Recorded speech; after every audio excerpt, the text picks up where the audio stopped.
So to remove the factory radio, as you can see, the radio is this large, like kind of proprietary size, which is why we're going to the unit that I'm installing. You could do, like if you wanted to go to an aftermarket single DIN or double DIN unit, they sell adapters that fill, fit this shape, fill the space for that kind of universal mount, but we're going for more of a OEM look in this particular car.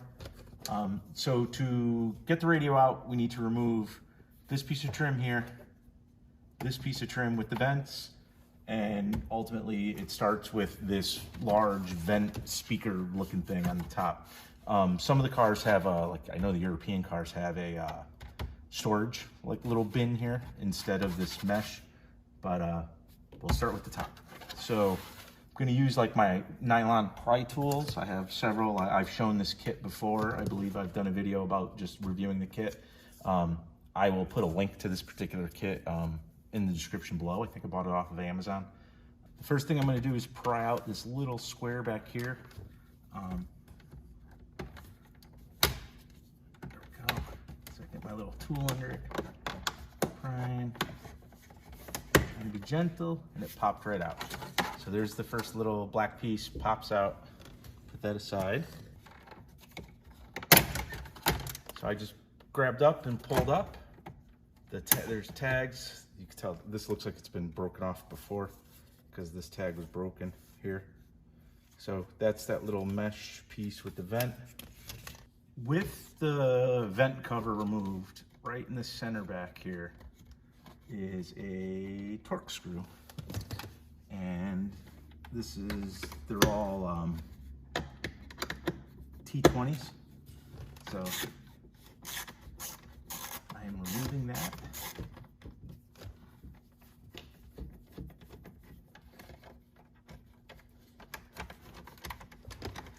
You're gonna pry on this section. This is like it's almost like the inner part of the vent. It clips into the back here. I kind of pull forward and lift it out. So that's that vent floor, if you will. This whole top section that covers the top of the radio needs to come out. There is a clip, like a spring-loaded clip right dead center.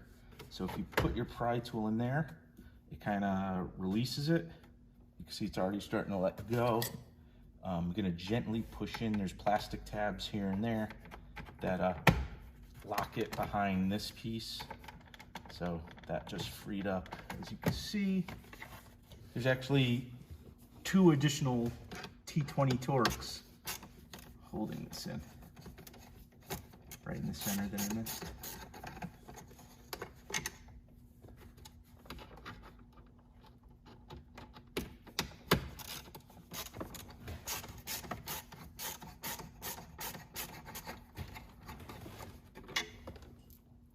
Okay, so those are out. So now we're out. There we go.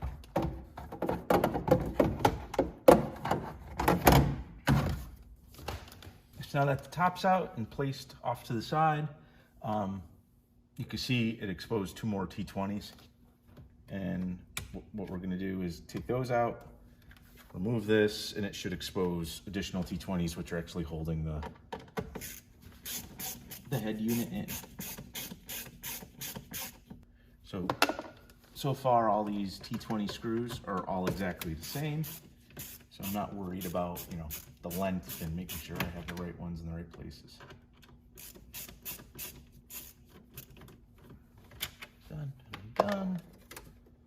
Okay, so I'm gonna come in with my pry tool and gently start on one side and work my way around this piece of trim.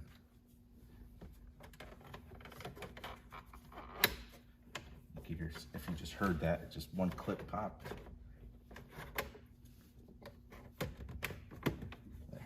Work around the edge. And it's going, just gently.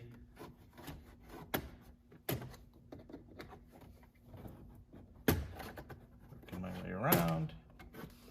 So having used the pry tool all the way around, still stuck right here at the top. Very gentle.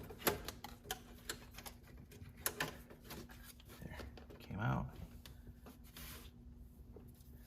So there's that piece of trim, put that up. It exposed 4 T20s to get the head unit out.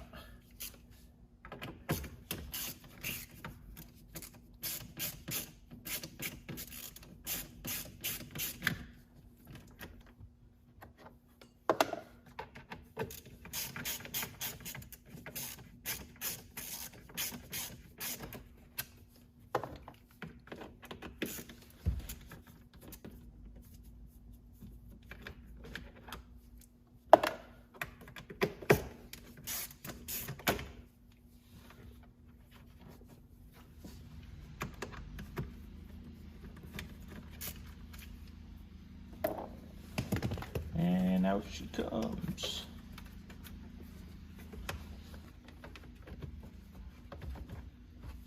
So it's kind of wiggling it out, and out she comes. And there's really just these 3. Oh.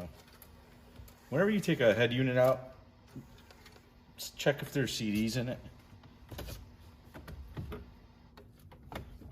So yeah, then there's basically just these 2 or 3 pigtails. This one has 3 on the back.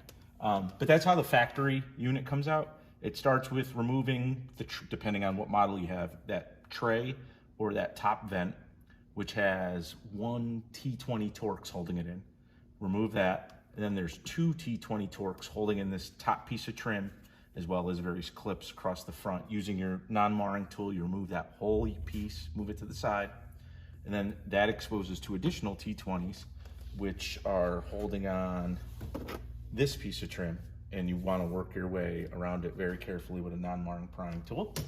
And that exposes the final 4 T20s that hold in the head unit, which were on these metal tabs. And then out she comes. So now you could install your aftermarket unit with like a fitting kit they usually sell, or like an adapter kit to fit, you know, the more generic DIN size head units. But I'm going to be installing basically the upgraded factory unit, so it should look like an OEM installation.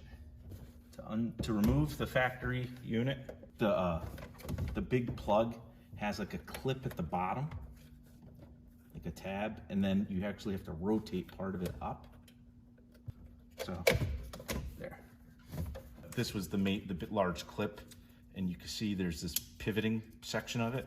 So what happens, you reach underneath, you unclip it, and push this backwards, and that unhooks the whole harness. So now I'm going to rotate this over, because the little clips that hold these guys on are on the bottom.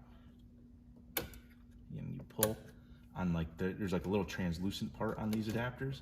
You pull those up, and out comes the factory head unit.